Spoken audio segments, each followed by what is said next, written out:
De Maxime Gutiérrez qui sera chargé de récolter tous vos avis, toutes vos questions auxquelles on essaiera d'y répondre le plus.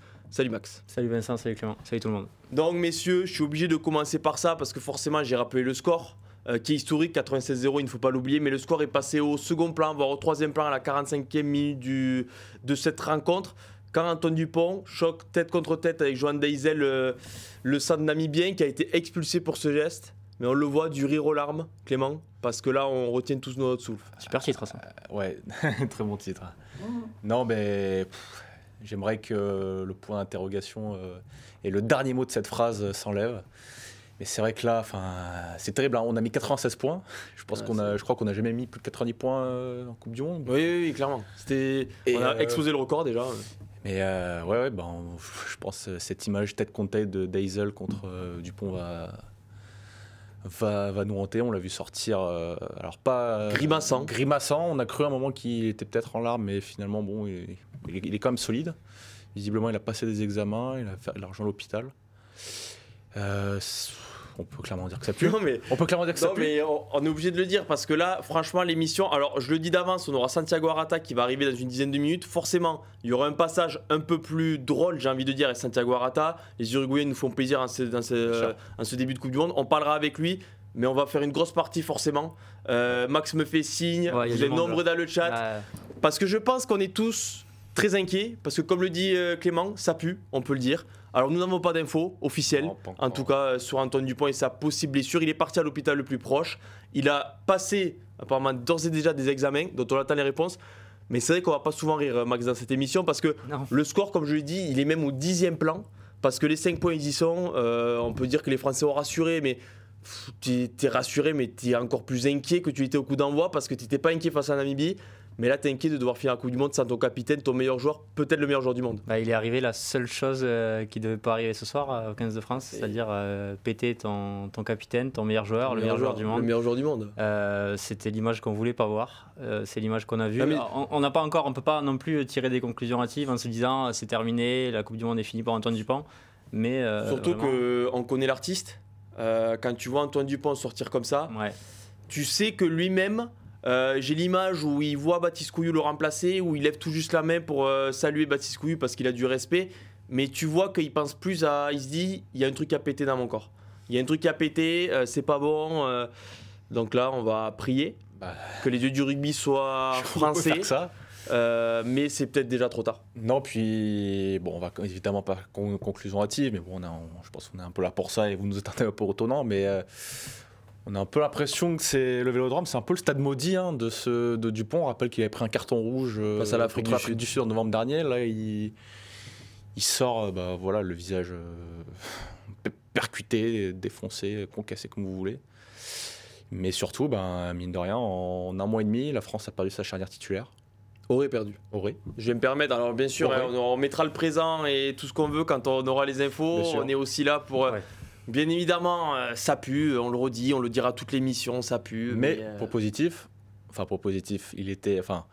Jonathan Danty s'était fait percuter d'une violence absolue par Peter Steve Dutoit. On avait lui aussi craint le pire. Finalement, il s'en était remis assez vite.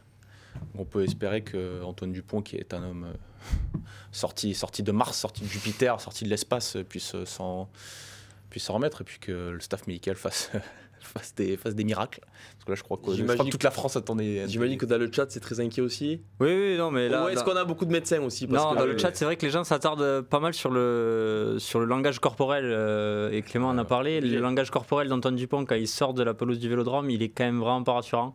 C'est pas le genre à rajouter, à faire des grimaces quand il n'y a pas besoin de faire de grimaces. C'est l'image qui nous a, mis la première puce à l'oreille.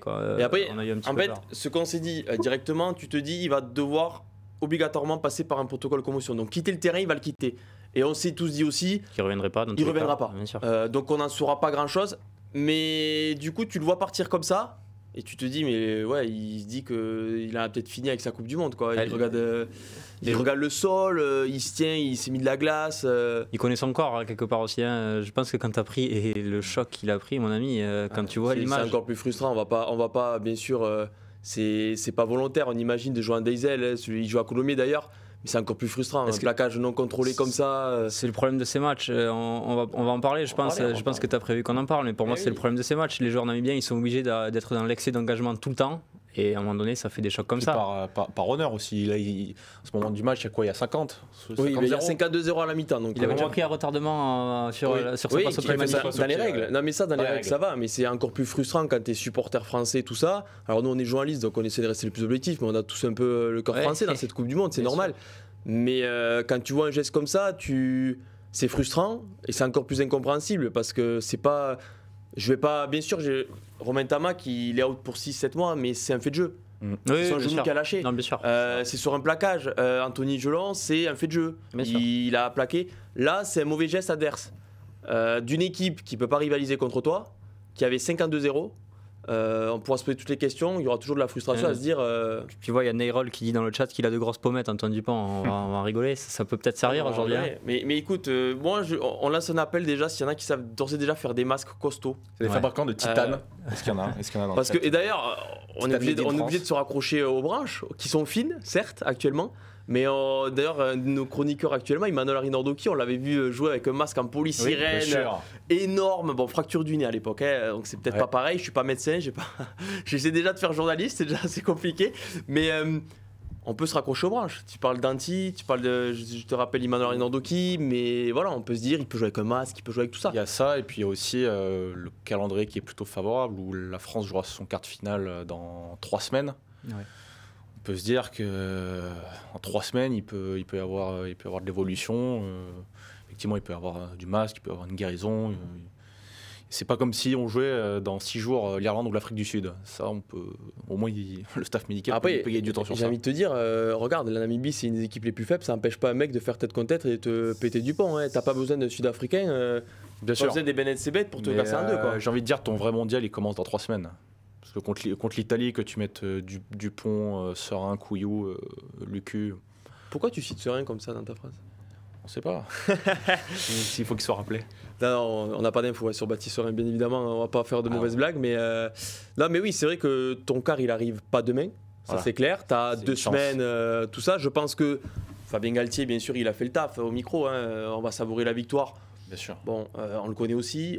Quand il parlait, plus ça allait, plus sa voix baissait, parce que je pense qu'il pense plus à l'hôpital le plus proche qu'au terrain. Il a donné 2-3 infos. Il a dit qu'on craignait une fissure ou une fracture du maxillaire, et qu'il attendait quand même les résultats. Donc, on a envie de croire qu'il les a pas non plus. J'espère qu'il nous dit la vérité en direct. Ou qu'il les a et qu'ils sont bons. Qu'il les a et qu'ils sont bons. J'ai peur qu'il les eût donnés. Je sais pas. Il va bien falloir les avoir un jour. Ouais. D'ailleurs, voilà, tous ceux qui sont dans le chat et de l'émission, restez bien connectés sur Rugbyrama parce que dès qu'on pourra. On a Arnaud qui sera en direct avec nous. Oui, stade, Arnaud qui sera en direct du stade, donc lui qui aura un peu aussi senti l'atmosphère parce que c'est vrai, pour aller un peu plus, toujours sur la blessure de Dupont, alors il y a 96 € au final, mais pendant 20 minutes après la sortie de Dupont, c'était n'importe quoi sur la pelouse. Je pense qu'il y a 15 joueurs français qui pensaient plus à ce qui se passait avec leur numéro 9 et leur capitaine que sur le terrain face à la Namibie. Ouais, et puis tu te dis, si lui il a pris un choc comme ça aurait pu très bien pu être un autre. On a vu Paul Boudin qui est sorti. Il y a Ramos après qui s'était le genou. Super. Parce que tes joueurs, tu te dis, bon, le score est fait, mais en même temps, si je joue pas à 50%, que je prends un énorme choc, il peut m'arriver ça. Si je joue à 100%, mais que je prends. Enfin, je pense que dans la tête, ça doit trotter, sachant que le match, il est fini. Il faut juste aller voir M. Carlet, dire hop, c'est à 60e, allez, c'est fini, c'est terminé. Ouais, c'est clair. Non, mais c'est vrai qu'on en parlait, mais et je pense que c'est compréhensible. Hein. Quand t'es joueur comme ça, c'est compréhensible de voir ton capitaine sortir blessé. Donc ça se comprend que tu as quelques minutes. On a senti un flottement, vraiment complet. Un vrai flottement sur le terrain. Complet. Alors, la fin de match, ça s'est un peu remis. Je pense qu'en plus, les Namibiens ont bien aidé, puisqu'ils ont encore plus lâché le morceau qu'ils avaient déjà lâché. S'ils avaient pu lâcher un plaquage à la 45e, ça nous aurait arrangé aussi. Mais bon, on va pas incriminer les Namibiens forcément. On espère, en tout cas, on imagine que c'est pas volontaire. On espère que c'est pas volontaire surtout.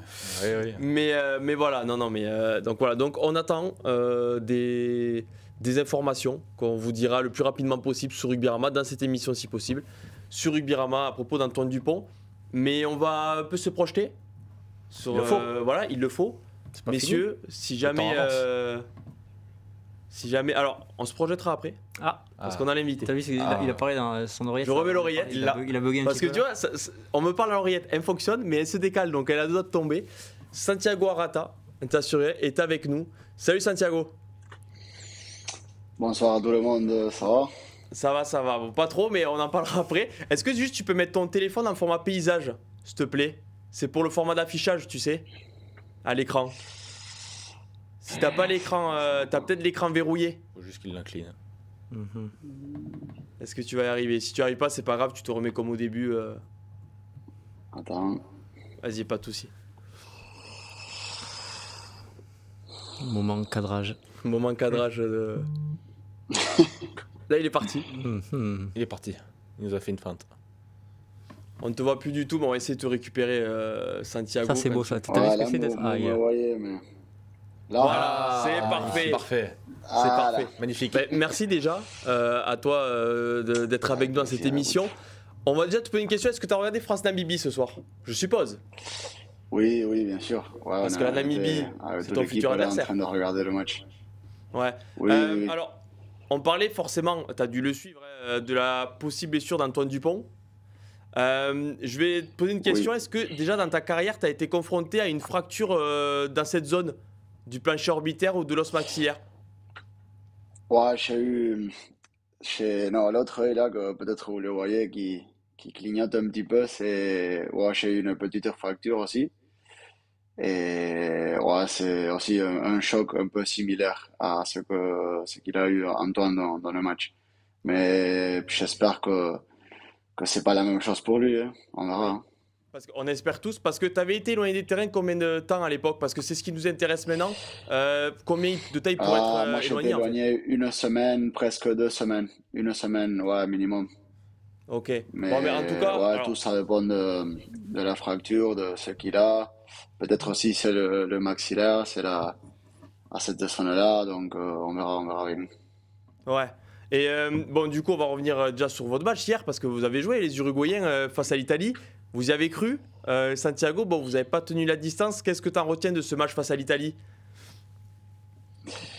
Oui, bon, malheureusement, on n'a pas su compléter l'objectif que c'était gagner le match contre l'Italie. Et bon, du coup, notamment la première mi-temps, on a fait une très belle performance. On tient à avoir le ballon pendant presque toute la mi-temps, attaquer leur zone du terrain, à marquer des points, même si bon, notre buteur il n'a pas été trop efficace. On a trouvé une solution et c'était bien, mais bon, malheureusement, la deuxième mi-temps, on commence avec beaucoup de fautes, avec le carton du centre du capitaine Andrés.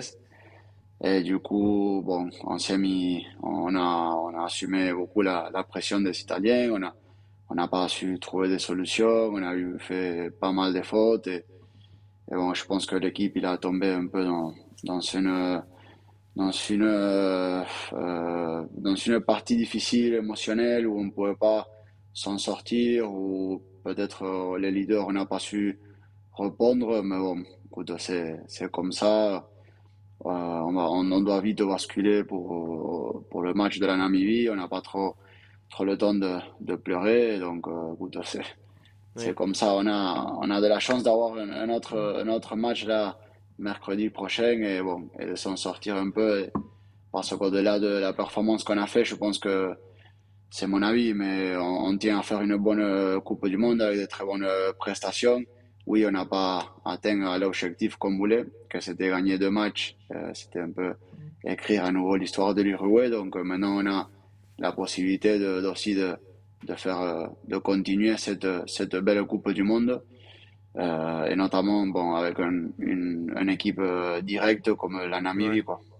Ok, vas-y. Santiago, bonsoir. Quand tu vois l'équipe de France jouer ce soir, tu les as affrontés aussi. Tu as certainement vu le match contre les Blacks en début de compétition. Est-ce que tu penses que cette équipe-là, quand tu la vois jouer, peut aller au bout de la Coupe du Monde? Tout simplement.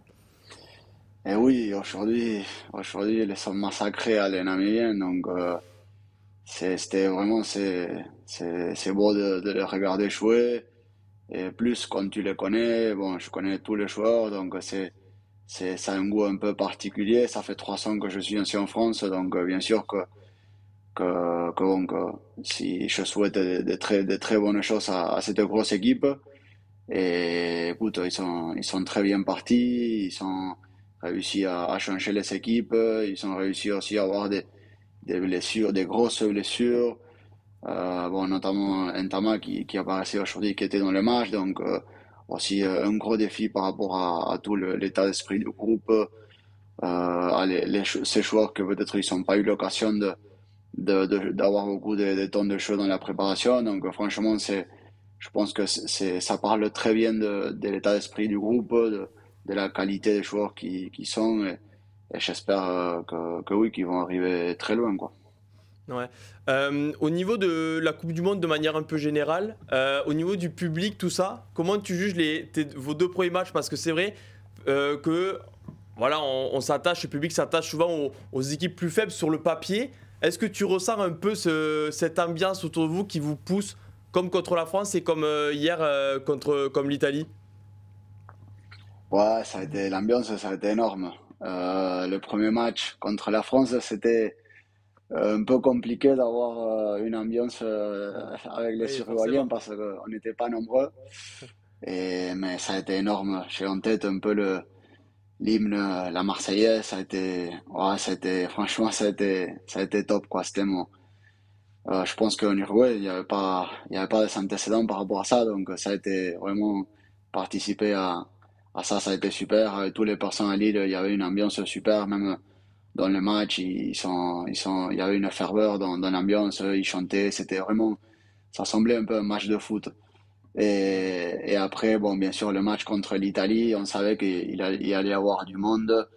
Aujourd'hui, j'écoutais qu'il y avait peut-être 10 000, entre 6 000 et 10 000 Uruguayennes au stade, donc c'est énorme, on n'a jamais eu autant de personnes. Et bien sûr que ça se sentait de l'intérieur du terrain, mais aussi ça parle beaucoup de cette Coupe du Monde, de l'attention qu'il y a eu, ça attire beaucoup de personnes, vraiment, il y a pas mal de monde qui s'est mobilisé pour venir nous voir, pour toute cette ferveur qu'en fait cette Coupe du Monde a créé dans tous, quoi. Donc ça se sent, quoi, dedans, du terrain, même à les entraînements, quand on est arrivé à Lille, c'était vraiment top, quoi. Ok, ben écoute, tant mieux et on espère que ça continuera bien la semaine prochaine pour vous contre la Namibie avec possiblement votre première victoire dans cette Coupe du Monde. En tout cas, on te le souhaite, Santiago, on vous le souhaite les Uruguayens parce que vous nous avez fait plaisir. On va te libérer, Santiago. On voit que tu es dans ta chambre d'hôtel. On te remercie encore d'avoir été avec nous parce que voilà, on imagine que l'heure tardive, tout ça. Voilà, donc on te remercie chaleureusement, nous tous, et on te souhaite le meilleur la semaine prochaine. Bon, écoute, merci pour l'invitation et écoute, bonne chance pour la suite. Oui, merci. Merci. Ciao, bonne soirée. Ciao, ciao.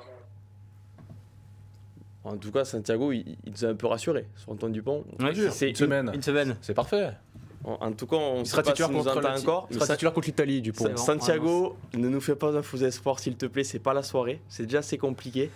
Non, mais bon, non, mais déjà, il a été touché au visage. Alors, bien sûr, toutes les blessures parfois sont différentes. Il y a des degrés différents, mais on va se projeter. C'est ce qu'on allait faire avant Santiago Arata. Et on espère que les Uruguayens signeront leur première victoire face aux Namibiens. Sur le papier, ils sont en mesure de le faire, de ce qu'on a vu. Oui, sûr. On va se projeter. Si jamais le cauchemar venait à devenir réalité, Antoine Dupont devait déclarer forfait. Déjà, est-ce que tu es dans le staff, tu appelles un troisième neuf s'il ne peut pas, en cours de compétition comme ça, même si tu te dis qu'il n'y a pas d'autres matchs pour faire tourner complètement, c'est important d'avoir un troisième demi de mêlée pour vous? Ouais, c'est obligatoire. Obligatoire. Moi, je vois pas dans quel monde, si effectivement ce cauchemar devient réalité, il ne me prendrait pas un troisième neuf parce que c'est un poste où pour le coup on n'a pas de mecs qui sont capables, qui sont polyvalents à ce poste. Oui. Puis c'est quand même un poste très, très spécialisant, je ne sais pas si le mot se dit. Mais non, tu ne peux pas te permettre d'entrer en phase finale d'une Coupe du Monde avec seulement deux numéros 9. Pour moi, c'est invraisemblable. Je ne sais pas ce que Max en pense. Non, mais je suis d'accord. C'est surtout que tu n'as pas vraiment anticipé Voilà. c'est la blessure que tu voulais pas, quoi. Donc, tu n'as pas de remplaçant installé à son poste. Maxime Lucu, il est habitué à jouer 10, 15, voire 0 minutes de jeu par match quand il est sur le banc. Baptiste Couillou a démarré des matchs, mais jamais des matchs importants avec le 15 de France. Non, tu es obligé de rappeler, je pense, on va pas s'avancer, mais ça serait Baptiste Serin, il me semble. Oui, voilà, non, mais on imagine, il y avait 4 demi-mêlées. Oui. Et au final, Dans les le plan 42. du staff de garder 4 demi-mêlées jusqu'au bout pourrait au final payer. Pour Ils l'ont fait certains toute la prépa, automatismes, bien sûr. tu te dis, on s'est posé beaucoup de questions à l'époque, et des questions qui étaient légitimes. Pourquoi 4 demi-mêlées? On pourrait prendre un troisième ligne de plus. Anthony Gelon, à l'époque, n'était pas non plus, n'était pas encore mis sur pied. Et au final, ben, aujourd'hui, on pourrait dire, alors forcément, on aurait aimé que ce plan, et on aimerait que ce plan ne fonctionne pas jusqu'au bout et qu'on puisse compter sur Antoine Dupont, mais au final, les automatismes, c'est vrai que Baptiste Serein est le candidat idéal. Tu te vois sourire? Non, parce que je repense dans la rédac, il y a quelqu'un qui s'est encore plus projeté que nous, qui a dit si Baptiste Serein est rappelé, tu vas voir, il va nous faire une Galtier, il va le mettre titulaire. Oui, voilà, Et mais c'est lui qui c'était va. ma C'est question le profil suivante. des joueurs qui démarrent. C'était ma question suivante. Non, moi je pense pas. Non, mais alors au-delà de Serein, moi non plus je pense pas, mais il y a quand même match entre Lucu et Couillou. Je pense qu'il y a match entre Lucu et Couillou. Ouais, Si jamais t'as pas Dupont, contre l'Italie par exemple, Couillou fait une très bonne entrée aujourd'hui. Alors oui, on me dira c'est la Namibie, il y avait 52-0, le contexte était différent.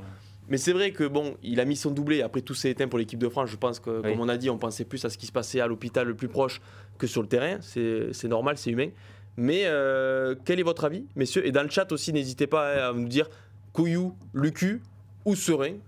Voilà. Mais toi, Clément, tu débutes parce qu'il y a un style de jeu, il y a des styles complètement différents. Couillou se rapproche un peu plus à Dupont. Bon, bien sûr, personne n'arrive à faire du Dupont, c'est pas méchant pour Baptiste Couillou, mais dans le style de jeu en tout cas, alors que Maxime Lucu a un côté plus gestionnaire qui est important sur le banc peut-être. Non, moi je verrais Serein arriver comme une balle. Ah ouais? Ouais, moi je le verrais vraiment. Comme une balle. Ouais, je le verrais vraiment passer de 4 à 1. Parce que, en fait, ce qui est terrible avec Lucu et Couillou, c'est que de mon point de vue, alors, évidemment, j'ai 0 sélection d'équipe de France, 0 match entraîné avec. Non, mais attends, mais l'équipe de t'es France. encore sélectionnable, hein? Je suis sélectionnable, je peux jouer 9 si jamais. C'est que en fait les deux, ils ont des profils de remplaçants idéal. C'est-à-dire que si tu veux mettre le feu à la 60e, tu fais rentrer Couillou, et si tu veux cadenasser, tu fais rentrer Lucu. Mais en fait, pour moi, ni l'un ni l'autre ne sont titulaires dans un monde où tu as Serein qui est disponible en fait. Ah ouais? Parce que Serein, pour moi, il a les qualités. Il a les qualités de Lucu, c'est-à-dire un très bon jeu au pied, il est capable de buter, il a une allonge assez incroyable.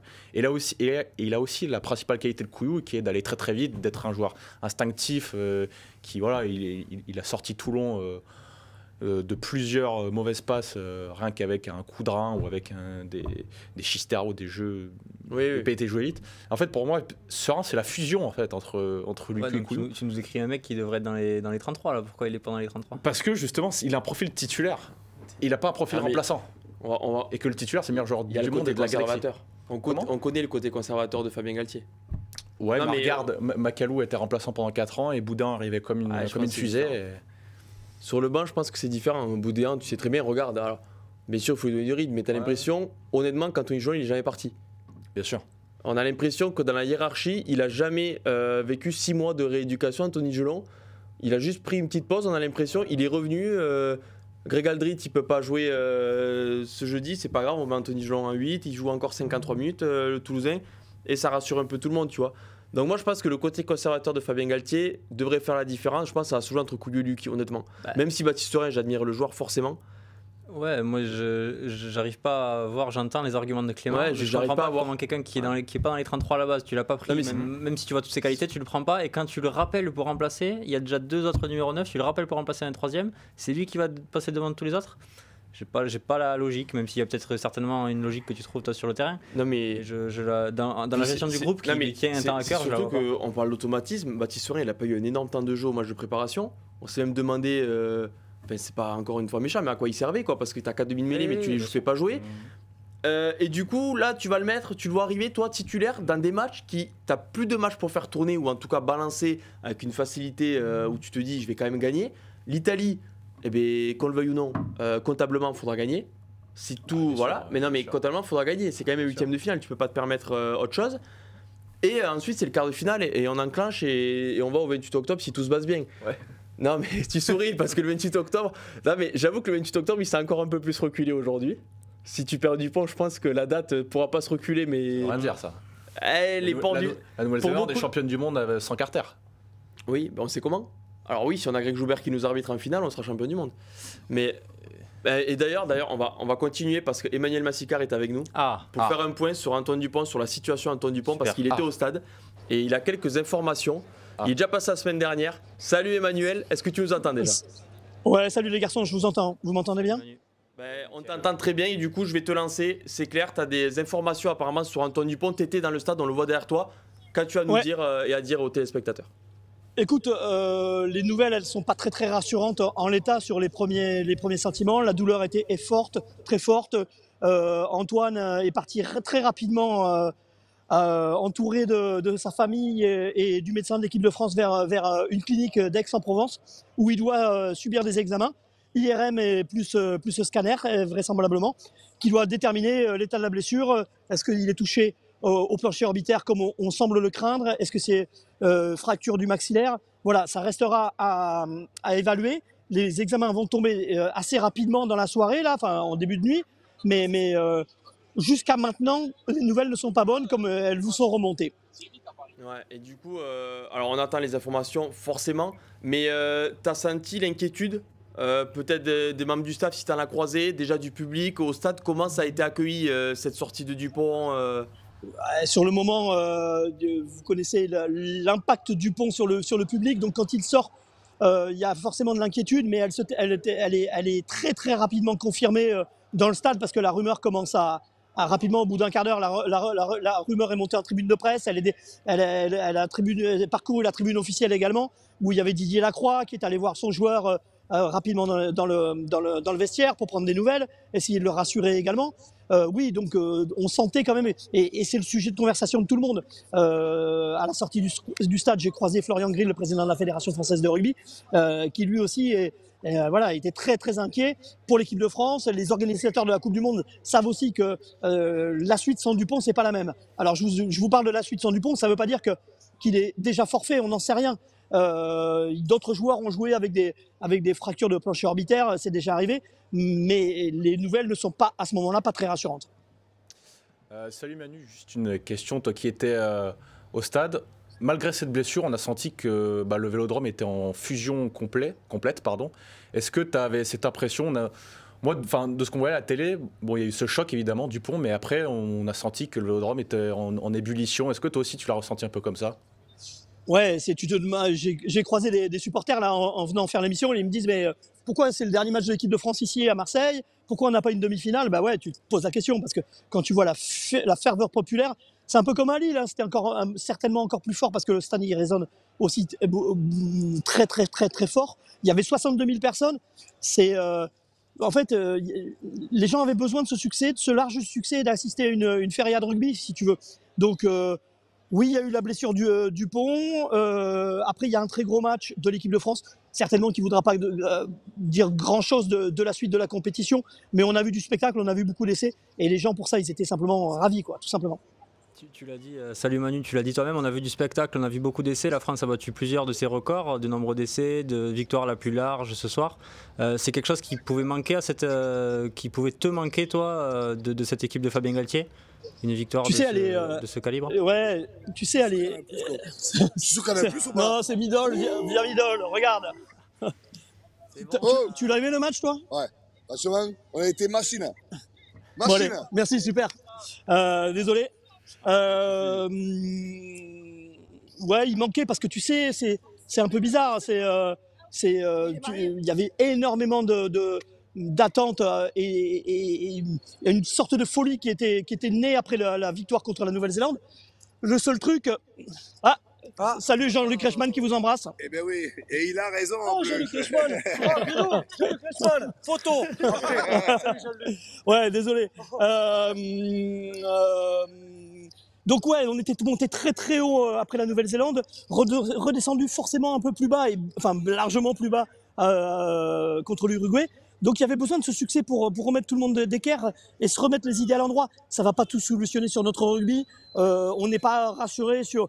On n'a toujours pas un groupe de 35 joueurs capables de coacher. Tu sais très bien qu'on aura toujours autant besoin de nos joueurs leaders. Donc, mais malgré tout, cette victoire, elle est importante parce que finalement, ça relance l'équipe de France. Et sur l'élan populaire, je pense que c'est important. Ouais. Tu ne penses pas aussi que cette victoire presque à 100 points, ça peut envoyer un message aux autres nations? Parce qu'on l'a dit. Hein, non, je crois pas. Non, je crois pas. C'était la Namibie en face. finalement, ça tourne à l'entraînement dirigé, hein, entraînement avec opposition si tu veux, mais il y a trop d'écart pour que ce match et cette victoire soit révélatrice du véritable niveau de l'équipe de France. On n'avait pas besoin de ça pour savoir que l'équipe de France était performante et qu'elle était candidate au titre. En revanche, ça nous a mis le moral à l'endroit. Pour moi, ça nous a mis le moral à l'endroit. Et c'est ça, sans doute, qui est le plus important. Ah. Ça va les mecs? Salut. Allez, ouais, ça va. Middle. T'es en train de te faire des amis, Manu. Allez. Santé, les gars. Ouais, abonnez-vous, vous aurez le droit de parler à la télé. Bah, Manu, sur le terrain, si on revient un peu sur le terrain, y a des joueurs qui ont marqué des points. Là, je pense à Louis Bielbiarré qui a encore montré qu'il avait quand même des qualités phénoménales sur l'aile, même si encore une fois on jouait contre l'équipe de Namibie. Est-ce que tu penses que ce gamin peut avoir sa carte à jouer dans les matchs qui vont compter de cette Coupe du Monde? C'est la confirmation que c'est un joueur qui pue le rugby, comme on a l'habitude de le dire. Il a fait un très gros match, il a des gestes de classe. Après, tu vois que Jonathan Danty est revenu et lui aussi il a marqué des points. Il y en a plein, Olivon, Pono, voilà, je ne vais pas tous vous les citer, vous les avez vus. Mais Bielbarré, oui, évidemment que pour moi c'est l'homme de cette soirée, avec hélas Antoine Dupont sur le côté sombre. C'est vrai qu'on aurait aimé qu'il n'y ait que Louis Bielbiarré qui soit l'homme de la soirée, mais forcément, les informations au sujet d'Antoine Dupont vont nous tenir en haleine quelques heures. On imagine qu'elle possiblement elle sera bonne à la fin, on l'espère tous en tout cas. Mais voilà, on va te libérer, Manu. Ouais, il y a Arnaud qui va vous rejoindre d'ici quelques... Arnaud Bordelais, en sortant de la conférence de presse, il aura, j'espère, d'autres informations. Et on croise les doigts, mais bon. Ouais. Allez, bonne émission. Ciao, merci Manu. Merci. Ciao. Salut les garçons. Et comme le titre Midi Olympique, un titre qu'on a vécu quand même de l'intérieur, on va pas se mentir, on le découvre pas. Ouais. Mais on est tous, on a tous une peur bleue. Peur bleue, la une du Midi Olympique avec forcément la photo d'Antoine Dupont au sol. On a peur, on est tous unanimes. Emmanuel Massicard, qui était dans le stade, forcément a vécu les choses d'un peu plus près. Mais bon, on a les mêmes ressentis, on va tous prier. On n'a toujours pas d'informations. Alors, d'après Emmanuel, ça va tomber dans quelques temps, dans quelques heures. Dans la nuit, oui. Ça va être dans la nuit, je pense. Faut qu'on ait un veilleur de nuit. Non, mais est-ce que... Non mais juste, oui on va passer aux notes parce qu'on parle de Laureata en même temps. On va passer aux notes parce que Baptiste Enrichi il est aussi inquiet pour Dupont, il veut qu'on arrête un peu d'en parler parce que peut-être ça peut pousser à la blessure. Mais non mais ce que je veux dire c'est est-ce que l'équipe de France déjà a tout intérêt à le dire le plus rapidement possible clairement, pour évacuer la chose. Que ce soit bon ou mauvais, enfin, je vois pas dans quel monde il pourrait cacher...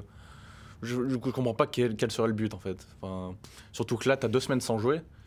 Et qu'au moins, en l'annonçant vite... Ça fait partie des joueurs sur lesquels tu peux cacher ton jeu. Non mais attends, justement. parce que tu dis ça, mais est-ce que les Sud-Africains ou d'autres, ils s'empêcheraient pas de faire un peu de bluff? Ils s'empêcheraient de faire un peu de bluff. Après, tu peux annoncer quelque chose qui est faux.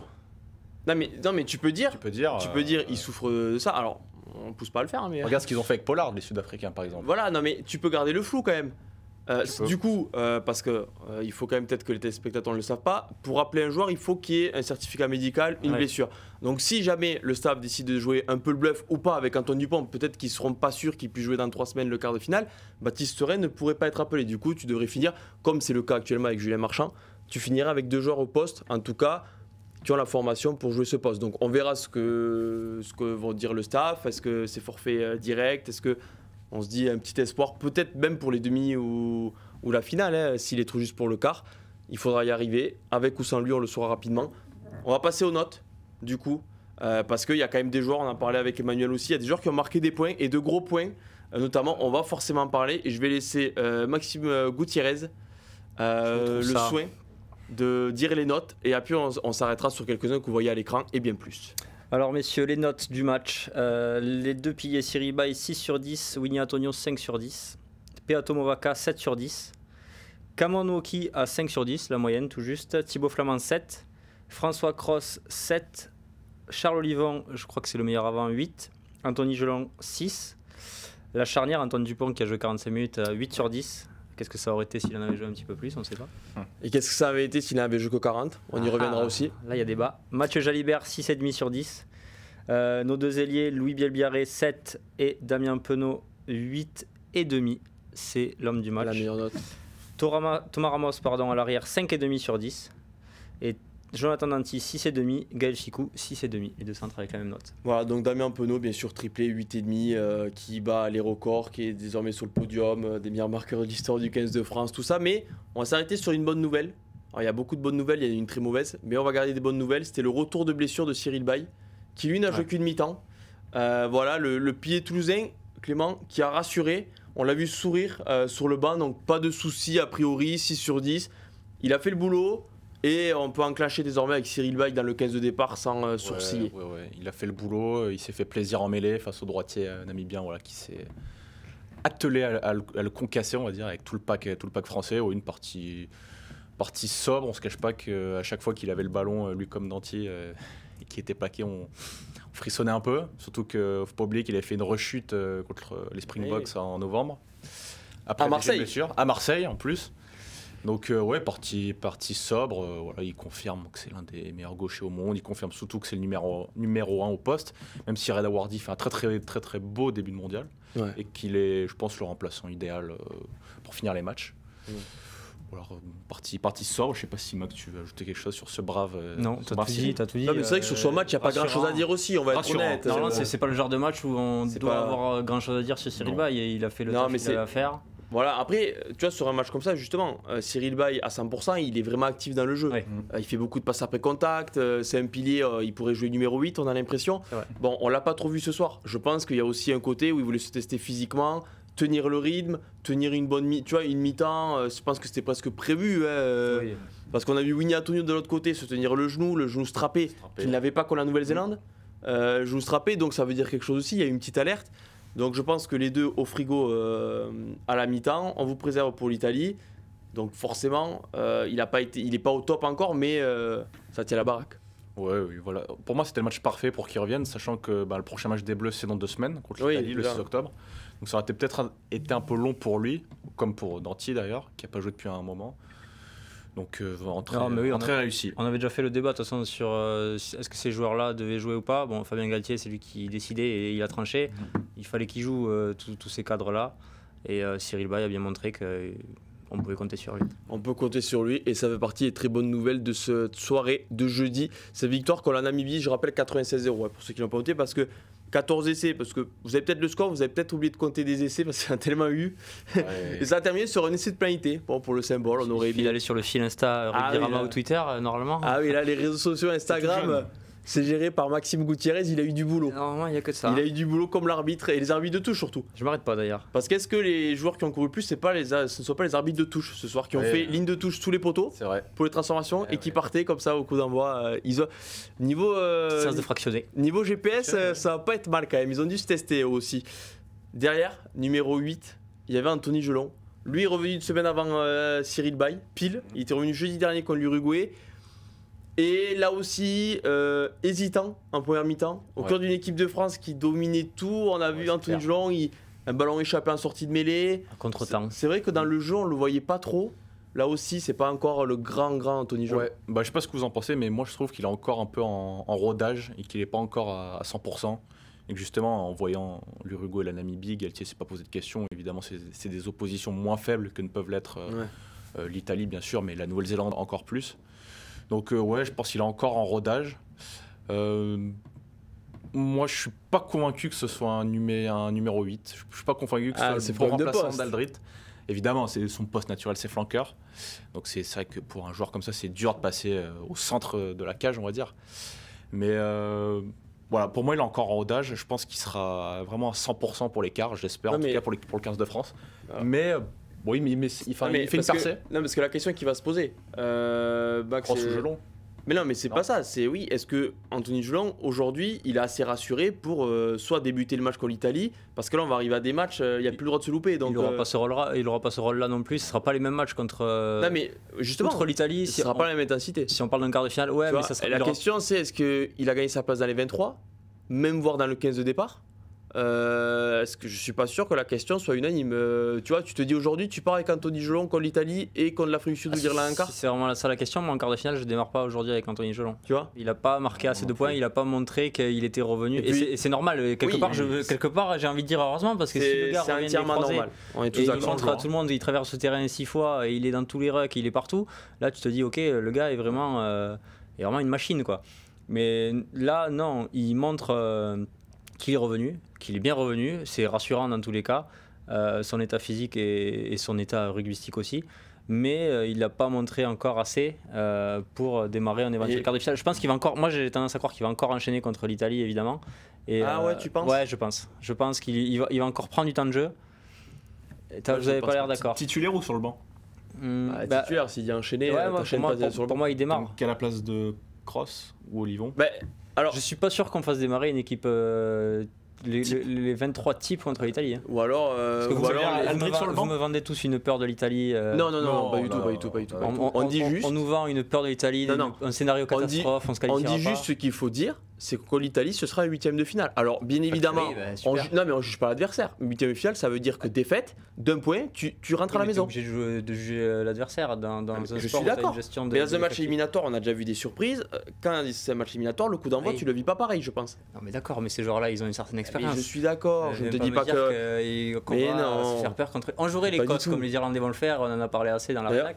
On jouerait l'Écosse. T'essaies de me faire dire ce que j'ai pas dit. S'il y en a certains qui sont actifs sur les réseaux sociaux de Rugby-Rama, ils auront vu le face-à-face de Via Middle et ils auront vu mon avis sur la question. Bien sûr. Mais ça reste un match éliminatoire, qu'on le veuille ou non. Oui, mais t'as suffisamment de joueurs de talent dans tes 33 pour faire jouer avec une équipe mixte. Et je dis pas de faire tourner, de mettre. Voilà. Je te rejoins, tu vois, je suis d'accord. Moi, je vois pas Anthony Gelon dans le 15 de départ dans un match où il met l'équipe type, quoi, le staff. Voilà, c'est bien pour ça que moi je pense qu'il va démarrer contre l'Italie.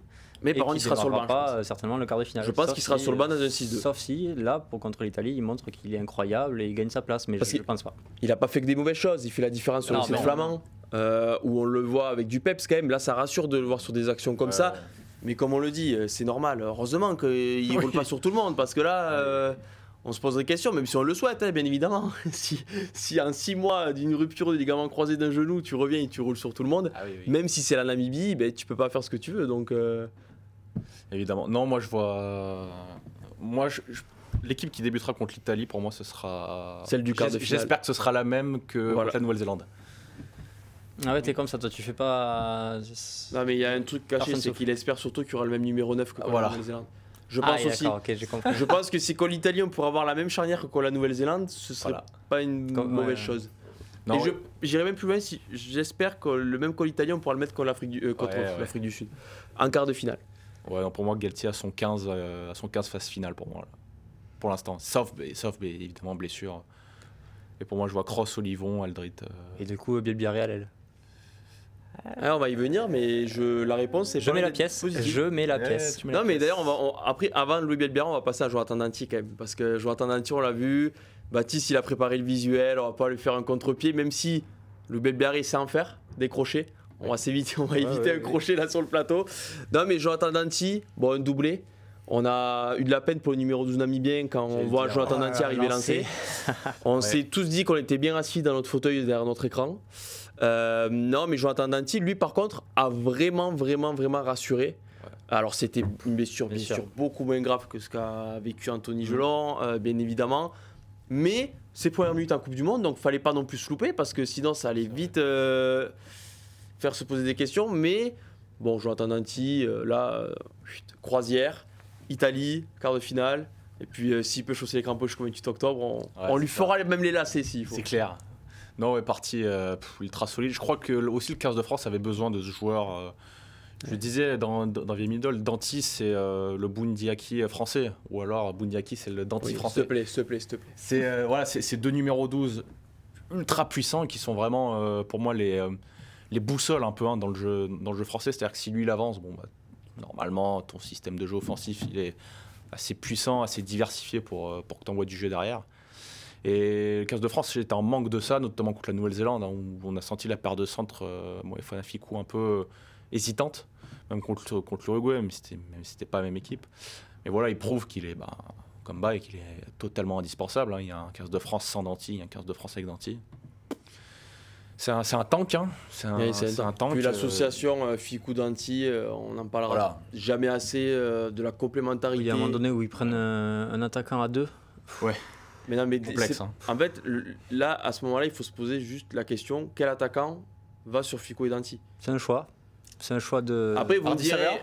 Non, mais après, on me dira toujours, faut bien au bout d'un moment percuter sur un joueur, parce qu'au niveau de l'équipe de France, il n'y en a pas beaucoup que j'aime prendre de face. Enfin, en tout cas, que j'aimerais prendre de face. Donc, au bout d'un moment, il faut prendre une décision.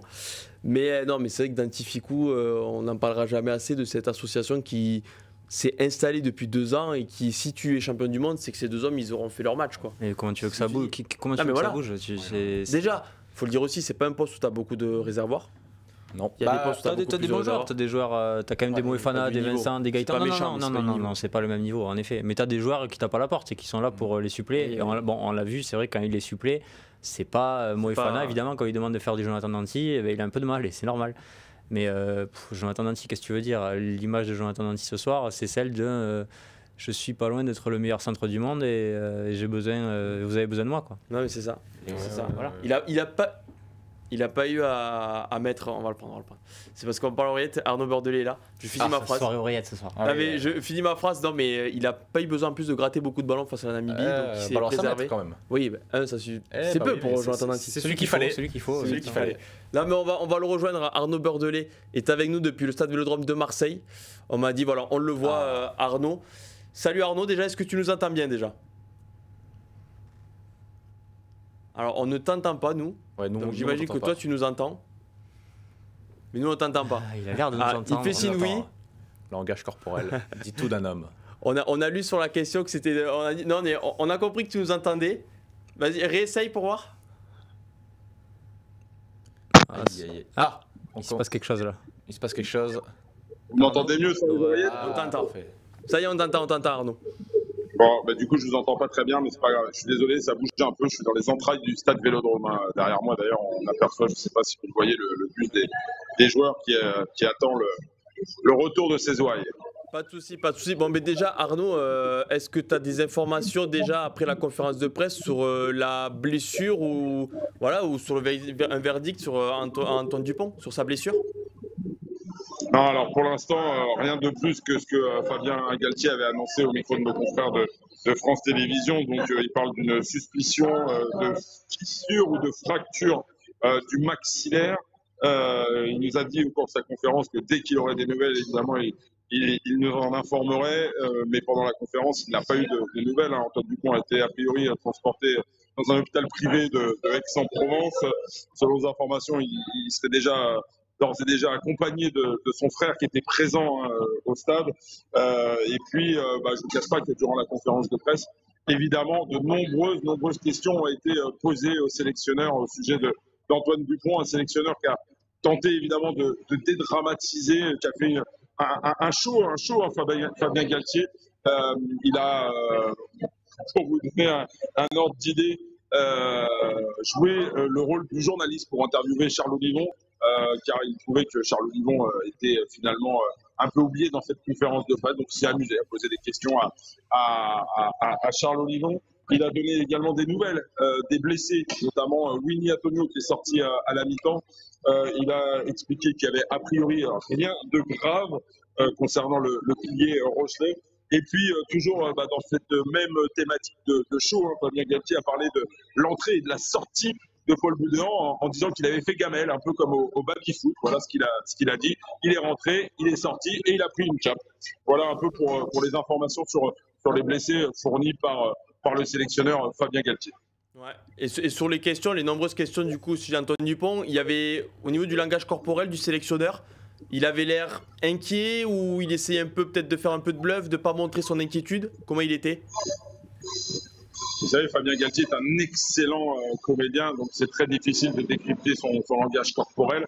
En tout cas, il avait plutôt le sourire, on semblait presque fataliste. Il s'est un petit peu agacé en fin de conférence de presse. Et quand je dis agacé, il a marqué en fait une forme de lassitude par rapport à l'accumulation de questions concernant son capitaine. On se doute bien quand même qu'il est marqué par cette probable blessure, même si à l'heure où on évoque le sujet, il n'y a rien de définitif.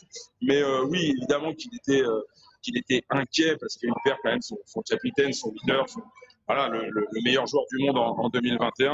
Donc forcément que Fabien Galtier a une forme d'inquiétude. Il a tenté de la masquer avec un brin d'humour, notamment quand il a évoqué évidemment la blessure de Paul Boudéan ou quand il a joué ce mini-sketch, j'ai envie de vous dire, avec Charles Olivon répondant à ces questions. Il a d'ailleurs, parce qu'une question lui a été posée notamment sur la présence de ces cadres, de ces joueurs premium sur cette rencontre où je crois que tout le monde l'aura constaté, l'équipe de Namibie a offert une très faible opposition et c'est là où il s'est mis à jouer le rôle d'intervieweur de Charles Olivon. Il a dit mais allez donc demander aux joueurs ce qu'ils en pensent, ils avaient envie de jouer. Charles, est-ce que tu avais envie de jouer? Et là, Charles Olivon, évidemment, a répondu par l'affirmative, c'est qu'il avait évidemment très envie de jouer ce match et surtout de ne pas être en tribune. Et puis, voilà, il a relancé sur son plaisir d'avoir joué ce match dans la ferveur du stade Vélodrome. Pour toi, Arnaud, ça a été un débat longtemps. Est-ce qu'il fallait faire jouer les cadres ou pas contre la Namibie? Est-ce que déjà tu aurais mis cette équipe-là, ton équipe quasiment type contre la Namibie? Je t'entends très mal, Max, je suis désolé. Tu m'entends pas bien? Est-ce que tu m'entends mieux là? Oui, c'est mieux. Non. Ouais, c'est mieux. Je te demandais, tu vois, il y avait un débat la semaine auparavant du match sur est-ce qu'il fallait faire jouer les cadres contre la Namibie face à une opposition aussi faible. Ça, c'est ma première question. Est-ce que tu aurais fait jouer ces joueurs-là dans ce match-là? Et la deuxième qui en découle, c'est facile a posteriori, mais est-ce qu'à la 40e minute de jeu, quand le score est fait, on ne peut pas se dire qu'on va faire souffler nos cadres pour ne pas risquer une blessure? Est-ce que ça a été posé à Fabien Galtier peut-être? Moi, depuis le début, j'adhère au fait que les cadres soient revenus pour cette rencontre. Et pour moi, ça me semblait totalement inconcevable que cette équipe premium, entre guillemets, reste sans jouer entre le 8 septembre et le 6 octobre. C'était totalement inconcevable sur le plan physique, sur le plan physiologique et même, j'ai envie de vous dire, sur le plan psychologique. Laisser un joueur sans jouer pendant un mois, c'est-à-dire que même quand ils sont en vacances, du top 14, les joueurs n'ont jamais un mois sans jouer. Donc, j'exagère un peu, je caricature, mais non, on a bien senti chez Charles Olivon, lors de ce mini-sketch avec Fabien Galtier, qu'il y avait une réelle envie. Après, pour répondre à ta question, Max, sur effectivement, est-ce qu'il n'aurait pas fallu sortir Antoine Dupont à la mi-temps? Qu'est-ce que vous voulez faire? C'est tellement facile de le dire après. La question a été posée à Fabien Galtier, la question lui a été posée. Et le premier truc qu'il a dit, il dit ah, je m'y attendais. Évidemment qu'il s'y attendait à cette question. Toujours facile, après, de dire qu'il aurait fallu sortir à la mi-temps. Évidemment qu'il aurait été préférable Antoine Dupont, mais c'est aussi vrai pour Thomas Ramos, qui est aussi précieux, parce qu'aujourd'hui, dans le collectif 15 de France, c'est vrai aussi peut-être pour Charles Olivon, c'est vrai pour Anthony Gelonche. Comme l'a dit Fabien Galtier, c'est impossible de sortir 15 joueurs du terrain. Ils avaient prévu un coaching en sortant 1, 3, 5, donc les joueurs, les deux piliers et un deuxième ligne à la mi-temps. Ils avaient prévu autour de la 55e de faire rentrer tous les autres joueurs. Ils s'en sont tenus à leur plan de route. Bon, évidemment que ça attise les regrets. Ça attise les regrets, évidemment. Et tout ça à prendre quand même avec des pincettes et au conditionnel, puisqu'on est toujours en attente du diagnostic exact concernant Antoine Dupont. Ouais, et justement, est-ce que Charles Olivon a réagi sur ça, sur un peu le côté où comment les joueurs ont réagi de perdre leur capitaine comme ça, leur meilleur joueur, celui qui les pousse à aller de l'avant? On a vu que pendant le match, il y a eu un quart d'heure un peu de flottement après la sortie de Dupont et le doublé de Couillou. Est-ce qu'il a réagi à ce sujet-là? Alors oui, notamment il a raconté cette anecdote qui est quand même, c'est vrai, je ne sais pas si vous vous souvenez de l'action sur laquelle Antoine Dupont s'est blessé. C'est sur une interception. Et effectivement, nombreux étaient les joueurs français à ne pas avoir vu qu'Antoine Dupont était resté sur cette action au sol. Et en fait, Charles Olivon raconte que c'est lorsqu'il se retrouve sous les poteaux avec l'ensemble des joueurs qu'il se rend compte en regardant l'écran géant qu'Antoine Dupont est au sol. Et là, effectivement, alors il ne parle pas de moments de flottement, au contraire, je relis mes notes en fait en même temps que je vous parle, si je retrouve la page de mon cahier. Il dit, voilà, on n'avait pas vu, et dit la principale préoccupation c'était le match, et concernant la blessure d'Antoine Dupont, et Charles Olivon est bien placé pour le savoir, il dit voilà, ça arrive, ça fait partie de notre job. Il n'a pas marqué, en tout cas sur l'instant, la moindre émotion positive ou négative. Alors, positive, non, évidemment, je m'exprime mal. Mais en tout cas, il a cherché à se contenir probablement pour ne pas non plus alarmer encore davantage par rapport à une éventuelle blessure grave d'Antoine Dupont. Quand je parle de blessure grave, c'est ce qui signifierait évidemment la fin de sa Coupe du Monde. Je vais te poser, Arnaud, la même question qu'on a posée à Emmanuel tout à l'heure. Est-ce que sur le terrain, il y a des joueurs qui ont vraiment marqué des points dans un match comme ça? Est-ce qu'on peut vraiment marquer des points, s'imposer, gagner sa place dans un 15 type? Dans un endroit peut-être plus calme, mais j'ai pas entendu la question, Max. En fait, on peut pas sortir sans pouvoir rentrer, donc je vous cache pas que c'est un peu compliqué. Tu visites, Voilà. tu visites. Il fait vivre Voilà, à notre chat, est-ce que c'est un match au Vélodrome? J'irai dormir chez vous là. Les coulisses du stade. Non, c'est magnifique. Donc, Non, on parlait sur le terrain. Est-ce que c'est un match où on peut vraiment gagner sa place? Est-ce que Louis Bielbiarré a pu marquer des points qui lui feraient éventuellement gagner sa place? Est-ce que Baptiste Couillou, avec son doublé, peut gagner sa place face à Maxime Lucu? Est-ce qu'un match comme ça, avec un si grand écart de niveau, même une super performance, est-ce que vraiment elle compte dans la tête du staff, tu penses? Très honnêtement, je ne crois pas que Fabien Galtier ait attendu ce match pour savoir que Louis Bielbiarré était un joueur à haut potentiel. Je ne crois pas non plus qu'il y avait des points à gagner sur cette rencontre. Il fallait d'abord rassurer, il fallait d'abord marquer, frapper les esprits. C'est ce que les Bleus ont fait ce soir avec ce record de points, 96 points. Ça n'avait jamais été fait dans l'histoire du rugby français. Charles Olivon l'a évoqué. Donc non, je crois que Fabien Galtier, en alignant cette équipe ce soir, s'est rapproché de l'équipe qui sera alignée probablement contre l'Italie et plus sûrement même encore lors du quart de finale de cette équipe de France. Évidemment, avec en suspens toujours la présence ou non d'Antoine Dupont. Du coup, dernière question, Arnaud. On peut imaginer que Louis Bielbiarré a gagné sa place du coup dans le 15 de départ? Par exemple contre l'Italie et pour le possible quart de finale? Écoutez, on a quelques informations qui vont quand même dans ce sens. On imagine que Gabin Villière, depuis quelques matchs, en tout cas sur les deux rencontres qu'il a eu à disputer, s'est retrouvé quand même en légère difficulté, notamment sur le plan offensif, où il a été, j'allais dire en échec, c'est un peu fort, mais en tout cas où il s'est beaucoup moins montré à son avantage qu'habituellement. Après, Gabin Villière a quand même pour lui cette qualité défensive, cette mentalité j'allais dire de mec qui ne lâche absolument jamais rien.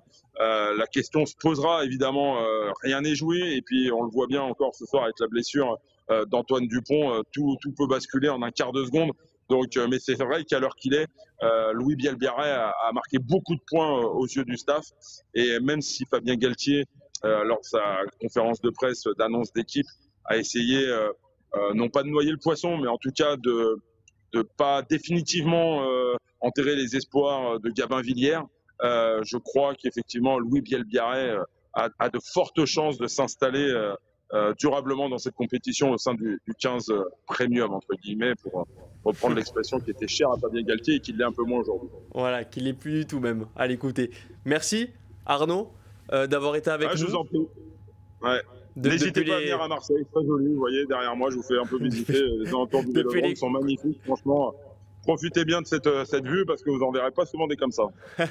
Merci Arnaud et bonne fin de soirée parce que voilà, on sait que vous avez beaucoup travaillé pour terminer le journal ce jeudi soir et qu'il soit disponible tout frais vendredi matin et d'ores et déjà en numérique. Et bien sûr, avec les possibles informations sur Antoine Dupont, on attend les retours. Positif ou négatif, il faudra bien qu'ils arrivent un jour ou l'autre. Merci Arnaud. Ciao, ciao. Ben, je vous en prie, je vous révèle un petit secret quand même de fabrication pour votre information. On a quand même un envoyé spécial qui est en route et qui va rejoindre Antoine Dupont à l'hôpital. Mais on attendra du coup les infos ne devraient plus tarder alors. Ciao, Arnaud. Merci Arnaud. Ciao. Bonne soirée messieurs. Ciao. Eh bien, l'hôpital où est Antoine Dupont va avoir de la visite. Plus que d'habitude peut-être, il va être surpris. Mais oui, on apprend aussi qu'il y a son frère Clément, du coup son frère aîné, pour ceux qui ne le connaissent pas ou qui ne l'ont jamais vu. Beau prénom. Très beau prénom, qui n'est pas porté aussi bien que Monsieur Dupont par tout le monde, mais ça va, un beau prénom. Ça taquine. Non, mais pour revenir sur Louis Bielbiarré, vous êtes d'accord avec Arnaud? Bon, le Bordeaux-Béglé va être difficile à enlever du 15 de départ maintenant. Ouais, pour moi. Ou alors, qu'est-ce que tu lui dis en face si tu l'enlèves du 15 de départ? Oui, mais qu'est-ce que tu vas dire à Gabin Villière aussi sur quel Il est plus à son niveau et qu'il a du mal à revenir de ses blessures. Voilà, je suis d'accord, mais il a toujours montré, il a toujours été dans les grands matchs. Pour l'instant, c'était Gabin Villière. Louis Belbiaré, il a très peu d'expérience dans un match important, voire pas du tout avec l'équipe de France, et voire pas du tout non plus en club. Est-ce que c'est quand même un gros pari de mettre Louis Belbiaré sur un éventuel quart de finale contre l'Irlande de l'Afrique du Sud? Moi, c'est le pari que je tenterai aujourd'hui parce qu'il montre depuis des mois que c'est un ailier en méga forme, qu'il a une polyvalence aussi avec le poste d'arrière qui peut nous servir. Et tout simplement, au moment M, il est meilleur que Gabin Villière. Je pense qu'il a des qualités qui sont différentes. Gabin Villière, il t'apportera toujours dans un match. J'ai tendance à penser quand même que Gabin Villière t'apportera beaucoup dans un match un peu plus haché, avec un peu plus de combat contre des box, contre les Irlandais. Mais aujourd'hui, j'adore la fougue de Louis Belbiaré. Non, mais c'est l'ailier. Il touche un ballon, il franchit. C'est l'ailier frisson, quoi. C'est certain que Louis Belbiaré, il a plus pris de Damien Penaud que de Gabin Villière dans le style de jeu. Donc, mais justement, le style Damien Penaud a tous les avantages qu'on connaît et ils sont nombreux. A quelques défauts. Ils sont moins nombreux que les avantages, heureusement. Mais il y a quelques défauts. Est-ce que on va pas parler, on parlera forcément de défense, Damien Penaud, c'est pas son point fort, mais bon, quand on le voit à ballon en main, comme d'habitude, je dis depuis le début de la Coupe du Monde, ne change pas Damien parce que c'est pas grave. Mais est-ce que, tu es d'accord avec Max, est-ce que Gabin Villière t'amènera plus face à un match, dans un match où il va falloir ferrailler dans les rucks, gratter un ou deux ballons importants et suppléer Jonathan Danty et possiblement Julien Marchand dans le secteur, ou Louis Belbiaré, actuellement, il est plus en forme que Gabin Villière? Parce que la politique de l'homme en forme aussi, parce que Fabien Galtier a toujours fait ça, il a toujours dit, donc on verra. Aujourd'hui, il est plus en forme. Allez, on fonce avec le minot. Le minot, entre guillemets, le minot. Si je suis Galtier, je mets Louis Belbiaré contre l'Italie et Villière contre l'Afrique du Sud ou l'Irlande. Ou l'Écosse. N'enterre pas si rapidement. Ou les Tonga. Ouais. Non, voilà, tout simplement parce que. Et on dit quoi s'il remet un triplé contre. Pardon, je te coupe, parce que là, s'il remet un triplé contre l'Italie et qu'il fait encore un match assez correct. T'as voulu te projeter en Fabien Galtier. Ouais. T'es 2 jours après France-Italie. On imagine une victoire de la France. Bon match, Louis Belbiaré. Il n'est pas obligé de mettre un double à chaque match, mais bon, voilà. Nelly n'a pas besoin de marquer pour faire un grand match parfois. Quand la fois lui a annoncé qu'il n'est pas titulaire, tu lui dis quoi? Je lui dis que Gabin Villière a beaucoup plus l'expérience des grands rendez-vous, qu'il a été souvent très très bon, voire ça a souvent été le facteur X des grands rendez-vous du 15 de France, notamment au tournoi Destination 2022. Certes, ça remonte un peu, mais il a ce profil défensif qui contrebalance parfaitement avec la folie de Damien Penaud. Et face soit à James Lowe ou McHansen, ou soit face à Colby et RNC, je pense que c'est indispensable d'avoir un Gabin Villière.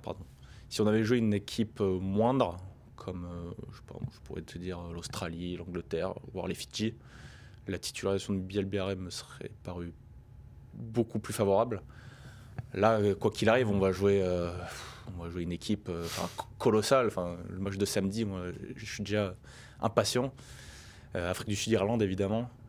Donc, en fait, pour moi, Belbiaré, il aura beau mettre 10 essais contre l'Italie. Tu peux pas te priver, je te rejoins pas totalement de ça parce que Gabin Villière, il a quand même démarré le match d'ouverture contre les Blacks et ça a été certainement le joueur du 15 de France le moins le plus en dedans, même sur ses qualités premières qui sont la défense et tout là ça. Où je le rejoins pas forcément Clément dans ses arguments, c'est pour moi Sékou Makalou il avait plus de matchs de haut niveau avec les Bleus que Paul Boudéan. Ça n'a pas empêché Paul Boudéan en 3 semaines d'éjecter Sékou Makalou. Pas le même registre. Ouais, mais c'est pas le même registre aussi, Belbiaré et Villière. Lancer un jeune comme ça, premier match de phase finale. Mais ça, tu le dirais jusqu'à quand? Tu le dirais jusqu'à quand qu'il est jeune et qu'on peut pas le lancer? Honnêtement. Pour toi, tu le gardes et au prochain tournoi, il est titulaire indiscutable par contre? Au tournoi 2024? Parce que jusqu'à quand on va dire qu'il est jeune? Ça fait quand même 2 ans qu'il joue en top 14. Non, mais sur sa carte d'identité, il est jeune. Il faut aussi s'adapter aux équipes que tu as en face de toi. Que ce soit l'Irlande ou l'Afrique du Sud, ce serait une équipe colossale physiquement. Mais du coup, t'as pas besoin de mecs qui galopent plus vite parce que mais tu l'as. Villière il galope. Tu l'as. Oui, mais t'en as qu'un si tu mets Villière. Tu peux en avoir 2 si tu mets Belbiaré. Les autres, ils en ont combien? Oui, mais justement. Et tu me dis, on va les affronter physiquement. Donc, il faudrait savoir. Soit ils ont des mecs qui courent, soit ils ont des mecs qui vont nous rentrer dans la gueule. Tu sacrifies ta défense en défendant à 13. Oula. Bah oui, c'est ça. Tu vas pas défendre avec Damien Penaud. C'est méchant pour eux de dire qu'ils comptent pas pour eux en défense quand même. C'est méchant pour eux. Donc tu défends à 14. Si tu veux, mais. Mais attends, mais t'as déjà vu RNC toi retourner des mecs? Non. Mais parce à chaque fois, on me dénigre les ailiers français parce qu'on regarde tous les matchs de l'équipe de France. Mais t'as déjà vu à RNC, oui, Colby, mais des Colby, il n'y en a pas 50 sur la planète qui défendent aussi bien que lui pour son gabarit. J'ai jamais vu à RNC faire reculer des mecs. Il plaque, il défend comme Louis Belberry défend. Louis Belberry, il est habitué à jouer arrière. Hein. En défense, il faut arrêter de le prendre pour Vincent Franco et Clément Labonne. Hein. Bien sûr. Mais je me dis, ça va être un match tellement hors du temps, j'allais dire, ce quart de finale. On a l'impression que tout le mondial va se jouer ici, évidemment. Ouais. Il faut un choix sécuritaire pour moi, pour contrebalancer. Si tu as 2 feux follets. Alors, par contre, oui, ça peut être un pari ultra gagnant. Hein. Tu peux envoyer du jeu de partout. Ou alors, tu fais le pari d'envoyer du jeu de partout. Ça n'a pas souvent été le pari du 15 de France de Fabien. Je pense pas que ça va être en 2 semaines. Si c'est ton pari de faire ça, moi, je suis pour mettre Louis Belberry, évidemment. Mais si ton pari, c'est de faire de la dépossession, de faire de la rush défense et de gratter chaque ballon. Après, l'autre question, c'est pourquoi on s'adapte, nous, à l'Afrique du Sud et à l'Irlande, et pourquoi on leur dit pas, écoutez, on vous a battu à plat de couture pas de couture à Marseille pour les box et en France pour les Irlandais lors du Grand Chelem, et on peut vous battre de toute façon qu'on mette Belberry ou qu'on mette Villiers. On peut dire aussi on est une meilleure équipe que vous et c'est nous qui décidons, on va pas s'adapter. Je trouve que nous forcément on a le côté français, mais on s'intéresse peut-être trop à la stratégie de l'autre pour essayer de le contrer. Et t'es Irlandais ou Afrique du Sud, je suis pas sûr qu'ils se disent eux pareil. Regarde l'Afrique du Sud, ils annoncent leur compo 2 jours avant. La compo de l'Irlande, la stratégie de l'Irlande, pour parler poliment, ils s'en contrefichent, tu vois. Et inversement, les Irlandais, ils ont vu le banc en 7-1 et si et ça, ils ont bien fait. 5-3. 5-3 et on jouera notre jeu. Et si tu gagnes très bien, t'es meilleur que moi et peut-être que moi mon jeu.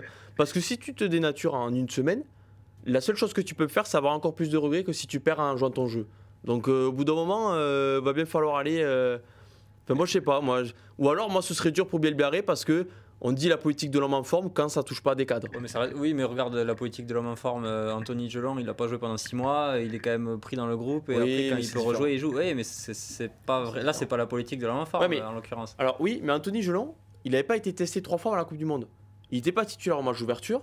Il n'a pas été décevant en match d'ouverture. Il n'a pas été décevant contre l'Uruguay parce que il n'a pas été folichon, mais il n'a pas. Non.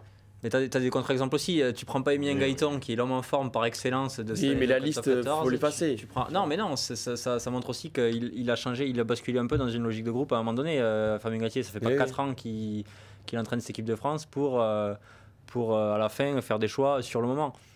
Il y a une certaine forme. C'est pour ça que ce débat-là, ce choix-là, il va être très très très intéressant déjà contre l'Italie et pour le quart de finale. En tout cas, il méritera beaucoup d'explications. Quel que soit le choix, c'est Belberry ou Villiers. Je pense que nos confrères qui seront en conférence de presse. Bien sûr, ils feront le boulot. Est-ce qu'il y a des questions? On va passer à la dernière partie. Posez vos questions dans le chat. Non, il y a des gros débats. J'avoue, j'ai pas eu le temps de tout lire parce que là, il y a encore plus de 600 personnes dans le chat à ce moment-là. Mais non, voilà, il y a Raviol qui est un super pseudo qui dit que les Sudaf et l'Irlande ont des schémas de jeu type et constants, contrairement à nous qui pouvons jouer dans différents registres. Donc oui, on s'adapte à l'adversaire et c'est notre force. Ouais, je sais pas. Voilà son avis, Raviol. Ouais, je sais pas. J'ai quand même la sensation qu'on est très bon dans la dépossession et dès qu'on se met à jouer, et ce match en Irlande en est malheureusement le symptôme. Dès qu'on s'est mis à jouer contre l'Irlande, on a pris la foudre. On a vendu les 51 minutes de temps de jeu effectif, le match de fou, l'intensité. Ouais, t'en as pris 35. Alors oui, forcément, on n'aurait peut-être pas gagné en jouant notre jeu en Irlande. Vous êtes rassurant là, et vivement dans 2 semaines. Non. Mais justement, c'est à force de jouer un peu la dépossession. En fait, moi je trouve que t'es l'équipe de France, tu joues la dépossession parce que t'as des joueurs, t'es l'équipe la plus talentueuse de la planète. En soi. Moi je le pense, t'es l'équipe la plus talentueuse. Damien Penaud, aujourd'hui, il est meilleur que Colby. Tu vois, t'as des mecs comme ça, ligne par ligne. Bien évidemment, au poste de demi-mêlée, t'es largement au-dessus, mais on ne sait pas encore si tu pourras compter sur ton meilleur 9, ça peut changer des choses. Mais n'importe quelle équipe, sur le papier, tu seras favori et tu seras meilleur sur le papier. Donc après, tu peux te permettre la dépossession parce que tu as des joueurs qui, en une action, on le dit tout le temps, ils arrivent toujours à gagner. Donc voilà. La Nouvelle-Zélande, pendant une mi-temps, Nouvelle-Zélande, c'est même pas c'est l'équipe de France 2015 que tu as pendant une mi-temps contre la Nouvelle-Zélande. Non mais c'est vrai. Il cherche les pastilles là. Non, qu'est-ce qui va faire cliquer demain sur le Guirama? Je cherche pas du tout les pastilles. L'équipe de France, c'est l'équipe de France 2015. Non, du tout. Mais non, mais c'est vrai, tu arrives quand même à gagner. Oui, donc bien sûr, mais c'est ce qu'on dit. On a passé des années à des fêtes encourageantes et maintenant on a des victoires. Ouais, décevant, donc c'est quand même fou. Donc, alors que tu as mis 30 All Blacks. Donc, On rappelle le score de ce soir. 96-0 La Une victoire décevante. Victoire décevante. Non, mais victoire, oui, mais bon, on a déjà beaucoup parlé de ce qui s'est passé dans ce match. Et le score a déjà été oublié, je crois, par beaucoup de monde. Terrible. Et peut-être par Antoine Dupont le premier. Le score, on peut lui dire, il va dire, bon, Ouais, c'est je pas pense grave. que même les Vous avez ma radio, docteur? Parce que bon, le score, c'est pas grave, j'ai vu, on a pris 5 points, on les avait à la mi-temps. Hein. J'étais dans le vestiaire, hein, monsieur, donc j'ai fait le speech de la mi-temps. Donc s'il vous plaît, respectez-moi. Il y avait 52-0. Non, mais bon, voilà. Mais, non, mais si vous avez des questions dans le chat, je sais pas s'il y en a, Max, avant de rendre l'antenne, parce qu'on parle, mais. Il y a Lou de 0563 qui nous demande quelle serait la ligne arrière pour l'Italie et les quarts. On vient un peu d'y répondre. Oui. Pour moi, il n'y aura pas de surprise. Il y a qu'un débat qui existe vraiment, c'est l'ailier entre Gabin Villière et Louis Bielbiarré. Moi, je mise sur Louis Bielbiarré. J'ai l'impression que Vincent aussi et Clément plutôt sur Gabin Villière pour le quart en tout cas. Pour le quart, oui. c'est quand même fou. Je regarde si on a d'autres questions. Est-ce qu'on peut être champion du monde avec Lucu et Jalibert? Évidemment. Bien sûr. Évidemment. On a failli être champion avec Dimitri Ashvili et Morgane Parra à la charnière. Morgane Parra qui était, Oui, voilà. qui était neuf. On parle pas du tout du manque de talent de ces deux joueurs qui sont des énormes joueurs, mais Morgane Parra, un 10 qui avait quasiment jamais joué. Je répète les Blacks avec ce brave Piri Wipou et ce brave Stéphane Donald. Oui. Tout le monde l'oublie. Tout le monde l'oublie. Non, mais bien sûr, on va pas se mentir, Maxime Lucu est un moins bon joueur de rugby qu'Antoine Dupont en termes de talent, mais ce sont deux joueurs qui se connaissent parfaitement. Oui, il n'y a pas. Adapte. La coupe du monde de l'équipe de France, elle se termine pas ce soir si tu apprends que Dupont il est forfait. Tu as quand même beaucoup de joueurs à côté. Ça, et puis il faut pas oublier non plus que les phases finales de n'importe quel sport, encore plus le rugby, c'est l'irrationnel complet. On se souvient tous des matchs de l'équipe de France en phase finale contre les Blacks en 2007. En 2011, où on a une équipe. Panache. On a une équipe de panache et on arrive quand même à aller presque au bout. Les phases finales, le QI ça peut très bien être le dieu vivant contre l'Afrique du Sud ou contre l'Irlande, ou à l'inverse. On peut avoir Penaud qui se fait intercepter 4 fois. Non, mais en tout cas, on voit arriver les choses. Nous, en tout cas, moi, je suis un fervent défenseur de Maxime Lucu et Mathieu Jalibert, qui sont deux énormes joueurs, donc j'aurai en confiance avec eux, et s'il faut pousser avec eux, on poussera avec eux. Il y a une autre question, il y a 2 questions à une, même sur le banc. Est-ce qu'on fait un 6-2 ou un 5-3 contre les Box ou l'Irlande, et est-ce qu'on y met Macalou ou Boudéan, messieurs? Déjà, il faut voir comment Boudéan se remet. Sa commotion. Parce que si jamais il a fait plusieurs commotions récemment, alors j'ai pas souvenir en top 14 dans le Champions Cup de l'avoir vu sortir sur commotion. Pareil. Je le souhaite pas, mais je pense que tu seras un retour à un 6-2. Ouais, classique. Tu seras un retour à 6-2, tu voulais celui-là, puis il sera à 7-1. Ouais, mais regarde, même l'Irlande, l'Irlande a répondu en disant 5-3. Oui, mais ce que je veux dire, c'est que la France a plus joué avec un 6-2 qu'un 5-3. Oui, mais la forfait d'Entamac a mis complètement le bordel sur le banc. On a démarré avec 5-3 contre les Blacks. Pour moi, là, tu vois, ce soir, Yoram Moefana, il est sur le banc juste pour couvrir une alerte pour Jonathan Danty ou le faire souffler. Hein. Moi, je pense. Hein. Ou alors, non, mais quand tu vois les joueurs que tu n'as pas besoin. Là, tu vois, on a vu Thomas Ramos qui a fini en 10, avec Jaminet qui rentre. Pour moi, avec Jaminet sur le banc, tu n'as pas besoin d'un centre qui fait centre ailier.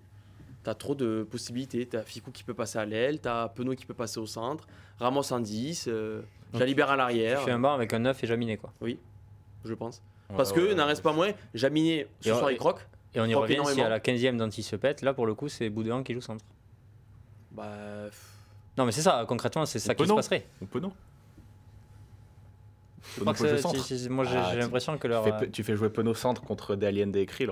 Je vais te dire un truc. On a déjà eu le débat quand il y avait Ntama qui glissait et on n'avait pas ce problème-là en 6-2. Là, en 5-3, c'est pour ça qu'on est revenu au 5-3, c'est qu'il a mis Arthur Vincent sur le banc pour le premier match, parce qu'il y a plus Ntama que polyvalent. Moi, je pense qu'on va rester en 5-3, on passera plus en 6-2. Très belle information de Baptiste, toujours à l'Oriette. Dernière commotion le 29 janvier pour Paul Boudéan. C'est pas une super nouvelle, ça. Ça fait déjà 2. Alors, les règles ont changé, j'ai pas la règle exacte. Je sais qu'au bout récemment, 3 commotions dans un an, tu t'es arrêté 3 mois. En une année d'intervalle, tu t'es arrêté 3 mois. Je crois que ça a changé. Donc normalement, il devrait pouvoir enchaîner si jamais il n'y a pas de complications. Mais bon, 6-2, après on verra. Mais je pense que ça ira à 6-2. Et s'il faut jouer avec Boudéan au centre, on jouera avec Boudéan au centre. Il faut juste espérer qu'il n'y ait pas de blessés. Faut arrêter avec les blessés au bout d'un moment, c'est bon. Oui, oui. Ah, mais là, non, parce que là, on est à deux doigts de célébrer le forfait de Malcolm Marx à Afrique du Sud, honnêtement, on va être honnête. Hein. Non, mais Depuis le début de la prépa, là, ça fait vraiment beaucoup. En plus, alors, on attend déjà les débats, il n'y a que les Toulousains. Et il y en a pas mal. Oui, Willem C, bon, il est blessé, mais bon, Baye, Ntamak, Dupont, Marchand, ça fait beaucoup quand même. Avec voilà, donc les Rochelais qui il y a beaucoup de Toulousains. C'est les Rochelais qui ont jeté un sort sur. Après les Rochelais, je te rappelle quand de Grodrit il a pas pu jouer ce soir, donc et que Winnie Antonio il est strappé et qu'il est scruté toutes les 5 minutes par le staff. Donc bon, pas mal, il y a un dernier joueur qui fait parler dans le chat là, je regarde un peu, c'est Cameron Woki. Est-ce que pour vous Cameron Woki est imbougeable de ce 15 de départ? Est-ce qu'il y a un vrai débat qui existe ou pas du tout? Tant que Paul Willem C il peut pas jouer, il est indéboulonnable. Voilà. Je pense qu'il faudra aller contre l'Afrique du Sud ou l'Irlande avec Woki, Flamand. Et encore une fois, j'interpelle du rugby, laissez tranquille notre deuxième ligne contre l'Italie, s'il vous plaît. Parce que ce serait un peu embêtant de devoir changer. Mais non, je pense que ton Romain Tao, Fifenois ne bougera pas sur le banc. Non, tu iras avec Cameron Woki et Thibaut Flamand. Et je pense que le fait de sortir Woki à la mi-temps ce jeudi soir est une information. Tu le préserves. C'est le seul qui a fait qui a été titulaire 3 fois. Ouais. Parce que t'as pas non plus un vivier énorme, voilà. Mais alors, oui, il traverse pas le terrain, mais il fait le boulot en touche. C'est le capitaine de touche. T'es pas non plus catastrophique en touche. T'es quand même très efficace. Donc non, je vois pas pourquoi tu le bougerais. Non, c'est ce que j'allais dire. Hein. C'est le leader de touche. Ouais. Il est peut-être un peu plus discret qu'il y a quelques années, mais alors, il est imbougeable. On me dira toujours que des équipes comme l'Afrique du Sud et l'Irlande ont des forces partout, mais la touche.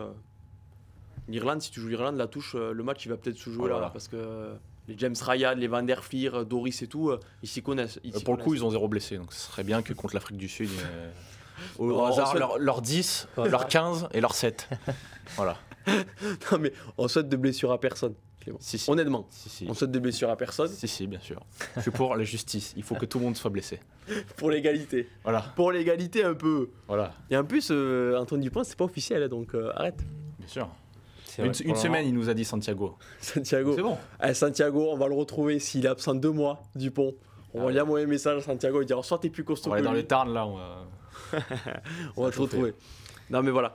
On peut clôturer l'émission, je pense. On va clôturer, tu sais sur quoi? Sur TTFLR, que je reconnais par son pseudo dans le chat, qui nous dit si quelqu'un a trouvé le score exact de ce match, bravo à lui parce qu'il est très très fort. Et il faut dire que Tristan avait mis 94-0 à son prono pour ce soir. Ça a fini à 96, il est pas bien loin, bravo à lui quand même, on peut l'accorder. On peut imaginer que si à la fin il marque sur le ballon porté en coin et il n'y a pas essai pénalité, une transformation compliquée, il aurait pu vraiment vibrer sur le coup de pied de Jaminet. Bon, 96-0, mais bon, on félicite quand même le 94-0 et Tristan Fayard, que je soupçonne d'avoir mis le message pour qu'on y pense quand même. Et ça a fonctionné. Je vais te laisser clôturer, parce que les gens demandent ça, je vais te laisser clôturer sur les nouvelles d'Antoine Dupont et ensuite certainement rendre l'antenne. C'est la question la plus posée. Non mais oui, Antoine Dupont, du coup, on va clôturer sur ça. Il est à l'hôpital actuellement, il passe des examens, il est accompagné de son frère, ce qu'on peut dire Clément, son grand frère. On attend les informations, il pourrait souffrir d'une fracture du plancher orbitaire ou de l'os maxillaire. Alors voilà, j'essaie d'être le plus précis possible. C'est là ou à peu près là. Merci docteur. Voilà. Non mais voilà, je suis précis. Cet homme n'a pas fait médecine et ça se voit. Vas-y, montre-nous. Je me suis trompé? Non, en fait, c'est une lésion sur les parties 2 et 3. Non mais voilà, du coup, on en attend. On sourit, mais au fond de nous, on espère que les nouvelles vont être bonnes. Ça va aller. Pour Antoine Dupont, mais on en saura très vite. Et d'ailleurs, restez connectés sur Rugbyrama parce qu'on vous le mettra. Et Baptiste, il nous assassine encore un coup pour finir. Non, mais c'est la ligne midi olympique, du coup, on a tous une peur bleue. Voilà, peur bleue pour tous les supporters français dont nous faisons partie avec l'image d'Antoine Dupont, le visage grimaçant.